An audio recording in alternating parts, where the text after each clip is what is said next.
Afternoon to everyone. Today we are going to start with 18 January, the Hindu newspaper analysis. So our first topic is goat-headed yogini. This goat-headed yogini is in news, so it becomes important for your ancient as well as art and culture perspective. Why is it in news? Because this is an stone idol. It is being returned to Archaeological Survey of India. It is recently being returned. ये archaeological survey of India को वापस दिया जा रहा है. Illegally चोरी होके कोई ले गया था इसको, इलीगली ये रिप्लेस हो गया था ओरिजिनल प्लेस से, तो अभी हमारे पास वापस आ रहा है. इसकी हमारी इंपॉर्टेंस इसलिए क्योंकि एंटीक स्ट्रक्चर है हमारे लिए. It holds historical importance. Goat headed yogini है क्या? बेसिकली गोट हेडेड योगिनी एक 10th सेंचुरी का, 10th सेंचुरी मतलब 901 से स्टार्ट होता है, तो 10th सेंचुरी का हमारे पास गोट हेडेड योगिनी. योगिनी कौन होती है? योगिनी बेसिकली फीमेल गॉडेस का कंसेप्ट है जो तांत्रिक कल्ट से एसोसिएटेड है, तांत्रिसिज्म से एसोसिएटेड है. योगिनी इनको बहुत पावरफुल माना जाता था. It is a 10th century stone idol. Art and culture के पॉइंट ऑफ व्यू से भी इम्पोर्टेंट हो जाता है. स्टोन आइडल था. ये ओरिजिनली कहाँ का था? It originally belong to a group of stone deities in sandstone. और स्टोन में भी कौन सा टाइप था? सैंडस्टोन था, सैंडस्टोन.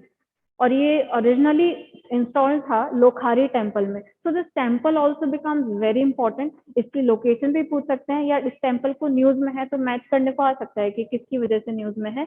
तो goat-headed yogini was originally installed in this Lokhari temple. It is situated in UP, Uttar Pradesh. Issue was कि it was illegally removed from this temple. यहाँ से इसको illegally remove कर दिया गया था और ये लंदन में मिला अक्टूबर 2021 में. It was discovered in London in October 2021. बाद में जाके इसको लंदन में डिस्कवर किया, तो अब इसको वापस लाने की प्रोसेस ऑलमोस्ट हो चुकी है. ये रिटर्न होने वाला है आर्कियोलॉजिकल सर्वे ऑफ इंडिया के लिए. अब योगिनीज इंपॉर्टेंट हैं बहुत. योगिनीज को फीमेल, पावरफुल फीमेल डेटी माना जाता है. ये तांत्रिक कल्ट से एसोसिएटेड है. They are considered as powerful female divinities and they are associated with tantric mode of worship. अलग अलग डिविजन्स होते हैं. हिंदुइज्म में भी वर्शिप के मेथड भी अलग होते हैं. जैसे वैष्णवाइट वर्शिप अलग होती है, शैवाइट अलग होती है. ऐसे ही एक तांत्रिक कल्ट होता है. तांत्रिक कल्ट की डेटीज माना जाता है इनको, और they are worshipped as a group. इनको हमेशा ग्रुप में वर्शिप किया जाता है. 64 योगिनी का नाम सुना होगा. जैसे 64 योगिनी इनका ग्रुप माना जाता है. 64 डेटीज हैं जो मिला के 64 योगिनी ग्रुप बनाती हैं. और अभी इस साल के प्रीलिम्स में, यूपीएससी के प्रीलिम्स में आप क्वेश्चन भी देख सकते हो. 64 योगिनी टेम्पल पे क्वेश्चन आया हुआ है. 3 स्टेटमेंट दिए थे. उसमें ये भी था कि it is the only circular temple in India, और इसको किसने बिल्ट किया था, ये कौन से कल्ट से रिलेटेड है. तो योगिनी कल्ट से रिलेटेड था 64 योगिनी टेम्पल, और ओनली सर्कुलर टेम्पल नहीं था. ऐसे क्वेश्चंस देखने को मिलेंगे. इस साल भी आया हुआ है. तो योगिनीज आर तांत्रिक cult as well as they are worshipped in group. 64 yoginis are worshipped as a group, and they are considered to have infinite parts. बहुत powerful deities इनको माना जाता है. So that's why this goat headed, यानी goat की जैसे face का एक sculpture जो है वो न्यूज में है. goat headed योगिनी.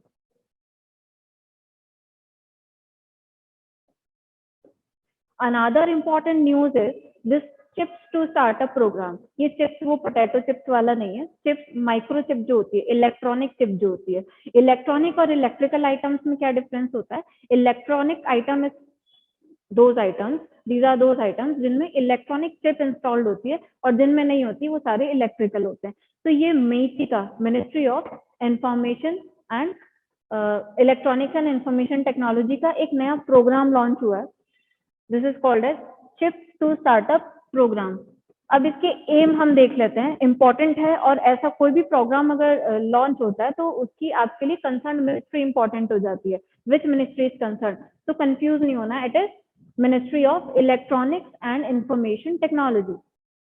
एम क्या है?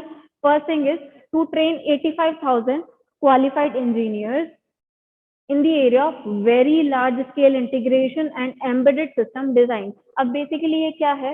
ओवरऑल अगर देखें इस प्रोग्राम का एम है डिजिटल टेक्नोलॉजीज में और टेलीकम्युनिकेशन वगैरह में कुछ इम्प्रूवमेंट करना है, डिजिटल इम्प्रूवमेंट की तरफ है ये। स्किल भी हमको एनहेंस करनी है, किनकी, क्वालिफाइड इंजीनियर्स की, उनकी स्किल को यूज भी करना है, जो नॉलेज है हमारे पास उसको यूज करके हम कुछ डिजिटल टेक्नोलॉजी में अपने में इम्प्रूवमेंट करना चाह रहे हैं। अब उसके यहाँ पे कुछ नाम दिए हुए हैं, एक बार समझ लेते हैं, बहुत ज्यादा डिटेल में जाने की जरूरत नहीं है कि क्या है, लेकिन first aim of this scheme is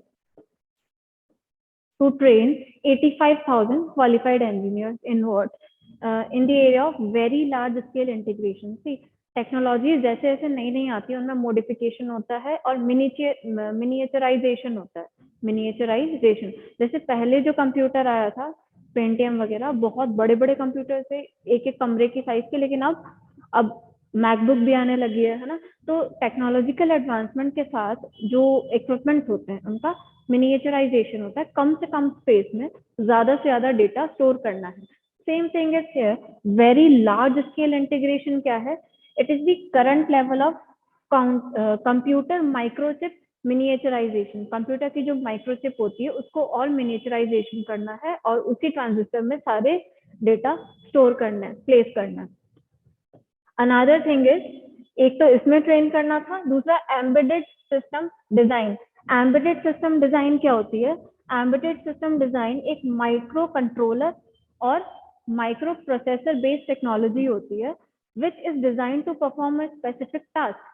किसी पर्टिकुलर टास्क को परफॉर्म करने के लिए इसको डिजाइन किया जाता है सिस्टम को। जैसे एक फायर अलार्म होता है, फायर अलार्म क्या करता है? स्मोक को ही सेंस कर सकता है केवल, क्योंकि वो स्पेसिफिक फंक्शन उसमें एम्बेडेड है, उसमें एम्बेडेड है। तो वो क्या है? Embedded system design. ये टर्म्स का मतलब आपको पता होना चाहिए, बहुत ज्यादा डिटेल में नहीं, लेकिन पता होना चाहिए कि क्या है, क्योंकि ऐसी टर्म्स जो स्कीम आई है तो वो इंपॉर्टेंट हो जाता है। यूपीएससी आपको दे सकता है कि which among the following is correct और incorrect about embedded system design या वेरी लार्ज स्केल इंटीग्रेशन, है ना।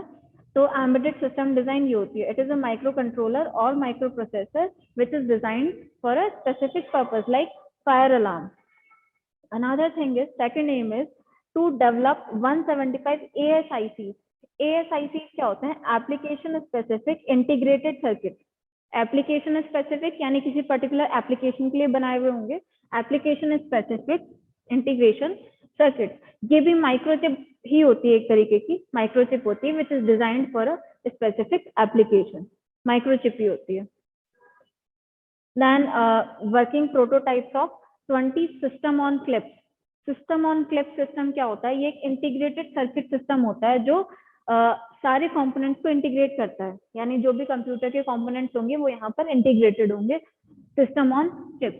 Then comes IP core repository. इसमें भी कुछ इंप्रूवमेंट करना है। रेपोजिटरी क्या होती है? कंप्यूटर की टेक्नोलॉजी में रेपोजिटरी, डिजिटल रेपोजिटरी एक ऑनलाइन आर्काइव होता है जिसमें डेटा स्टोर होता है। आर्काइव, गैलरी, आर्काइव होती है जो डिजिटल ऑब्जेक्ट्स को या डिजिटल डेटा को स्टोर करती है। Digital repository is an online archive for storage of digital objects.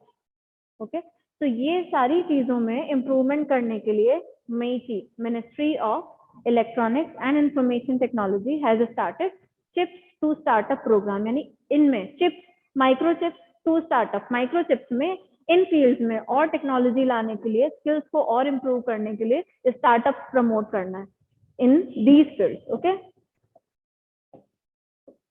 Now the question comes कि इससे पार्टिसिपेट कौन कौन कर सकता है? क्योंकि स्टार्टअप है, कोई भी आ सकता है, कोई एकेडमिक प्रोफेशनल आ सकता है, R&D कर सकते हैं, इसमें रिसर्च एंड डेवलपमेंट प्रोफेशनल आ सकते हैं, कोई भी पार्टिसिपेट कर सकता है। एकेडमिक इंस्टीट्यूशंस हो गया, रिसर्च एंड डेवलपमेंट ऑर्गेनाइजेशंस हो गई, स्टार्टअप्स हो गए, एमएसएमईज होगी। एमएसएमईज मतलब micro, small and medium enterprises. ये जो एंटरप्राइजेस होते हैं they can also come up. Another news item is Guru Ravidas. Guru Ravidas अभी न्यूज में है क्योंकि इनकी एनिवर्सरी आने वाली है।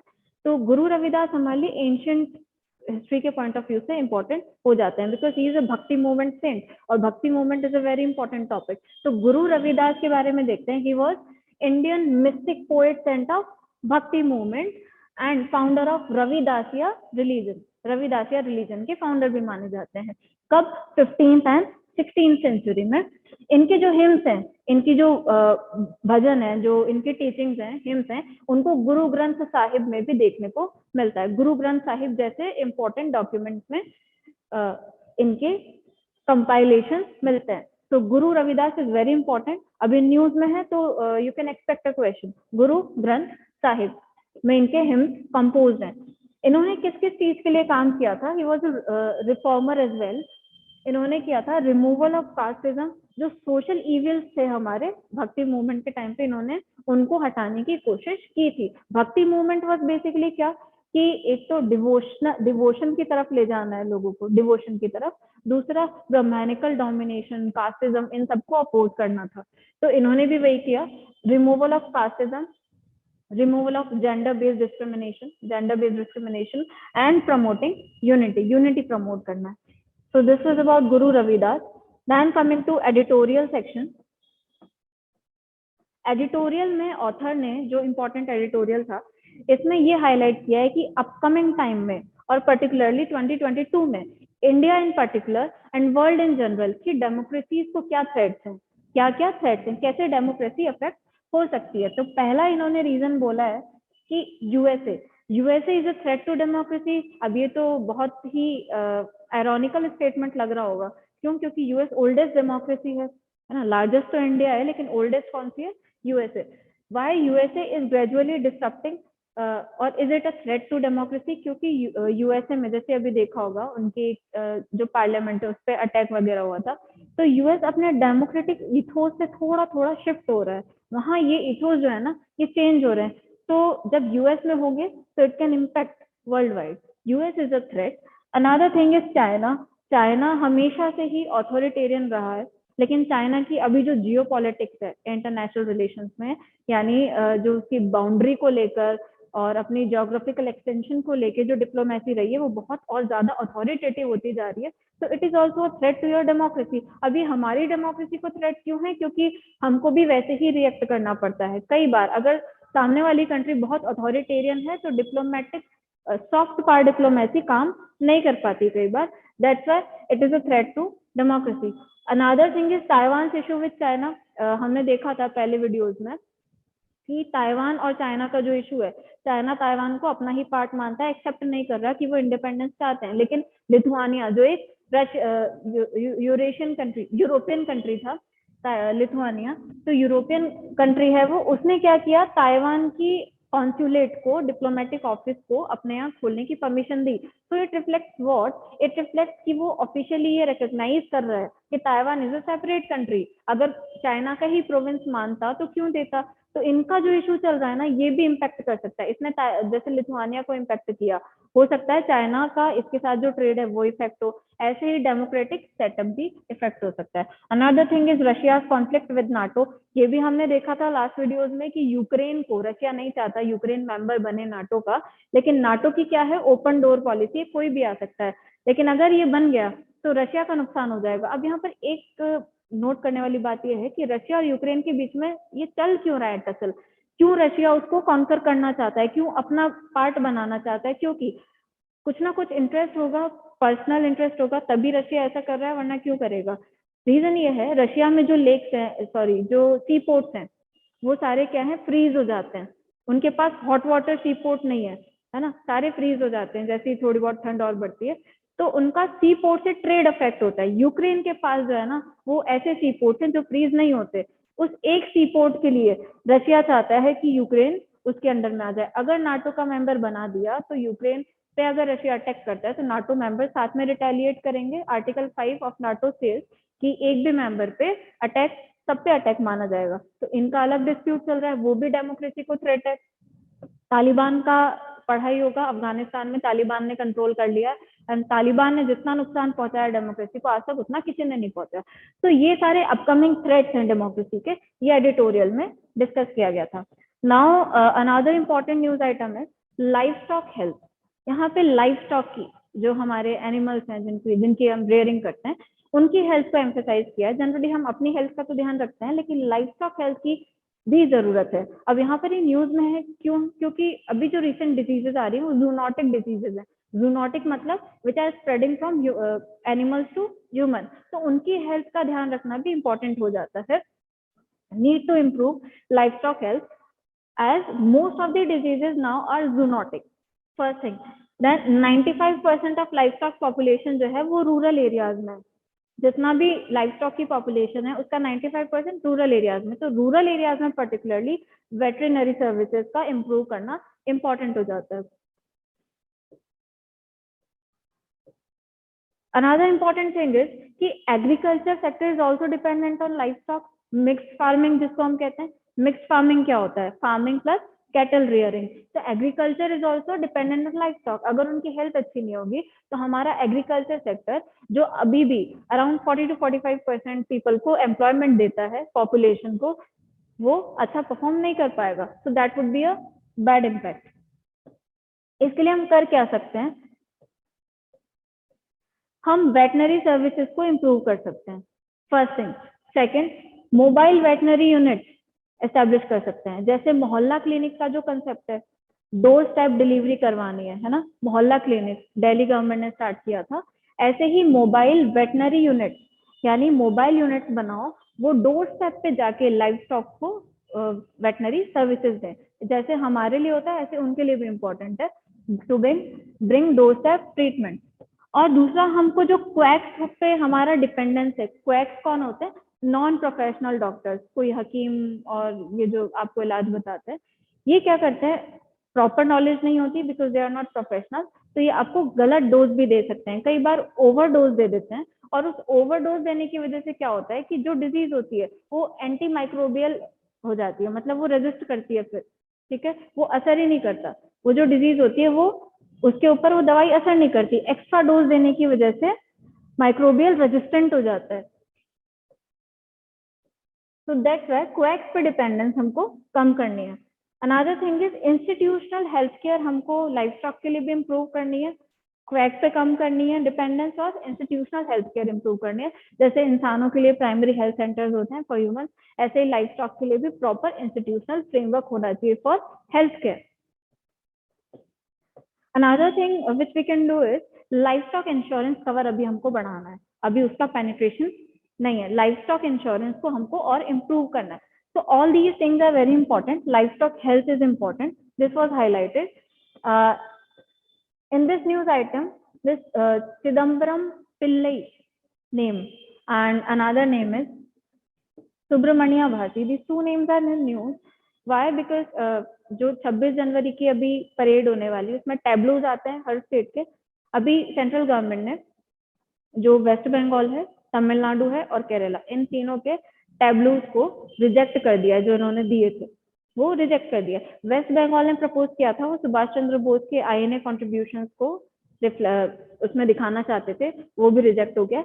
अब तमिलनाडु की गवर्नमेंट ने जो दो नाम सजेस्ट किए थे ना कि इन दोनों के बारे में, इन दोनों के जो कॉन्ट्रीब्यूशन है वो हम अपने टैबलू के थ्रू दिखाना चाहते हैं, तो ये दो नाम इंपॉर्टेंट हो जाते हैं. फर्स्ट है चिदम्बरम पिल्लई, क्योंकि ये तमिल इंडियन फ्रीडम फाइटर थे, तमिल इंडियन फ्रीडम फाइटर थे, और ये आईएनसी के लीडर भी रह चुके हैं, फॉर्मर लीडर ऑफ आईएनसी. तो ये पता होना चाहिए चिदम्बरम पिल्लई कौन है ना. कभी भी नाम आ सकता है, Tamil Indian freedom fighter and former member of leader of INC. Then another name is Subramania Bharati. इनको महाकवि भारती के नाम से भी जाना जाता है, महाकवि भारती. ये बहुत ही फेमस तमिल राइटर थे, पोएट थे, एक्टिविस्ट थे और सोशल रिफॉर्मर थे, एंड अ पॉलीग्लॉट. पॉलीग्लॉट कौन होता है, अ पर्सन हु नोज और can write in more than one language, है ना. तो ये पॉलीग्लॉट भी थे. So these two names are important. News में इसलिए थे क्योंकि इन स्टेट्स के टैबलूज के आइडियाज को रिजेक्ट किया गया था, लेकिन फिर भी नाम था न्यूज में, तो it becomes important. Then this report, inequality kills, inequality kills, असमानता मारती है, इनइक्वालिटी किल्स. ये रिपोर्ट इंपॉर्टेंट है, इसकी न्यूज आई है. इसने पर्टिकुलरली हर एरियाज में इनइक्वालिटी को रिसर्च करती है, उस पर स्टडी करती है और फिर पब्लिकेशन पब्लिश करती है. अभी पर्टिकुलरली कोरोना के टाइम पे, कोरोना पैंडेमिक के टाइम पे लॉकडाउन वगैरह लगा, इकोनॉमिक एक्टिविटीज अफेक्ट हुई हैं, तो कोरोना इन particular corona pandemic period inequality ने कैसे कैसे अलग अलग सेगमेंट को सोसाइटी के अफेक्ट किया, वो इन्होंने स्टडी किया है। और it is released by Oxfam international, released by Oxfam. It has also studied inequalities caused during corona pandemic.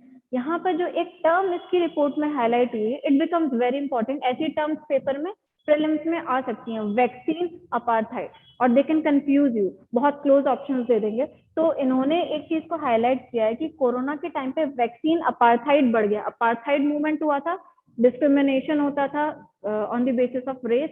ऐसे ही इन्होंने बोला, यूएस में था, ऐसे इन्होंने यहाँ पे बोला अफ्रीका में भी हुआ था apartheid movement.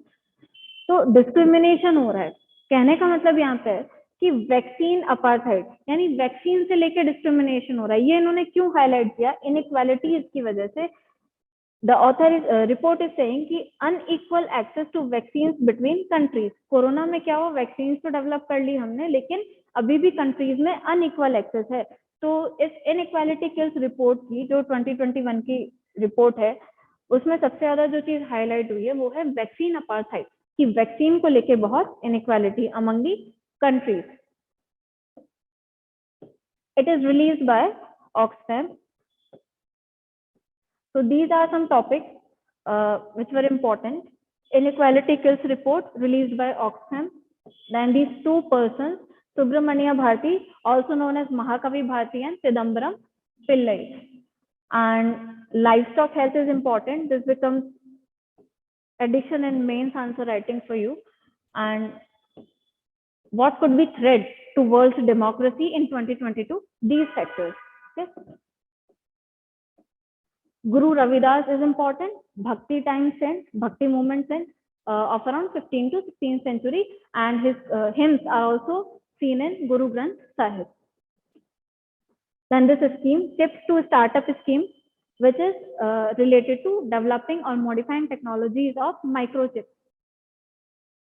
The concerned ministry is Ministry of Electronics and Information Technology.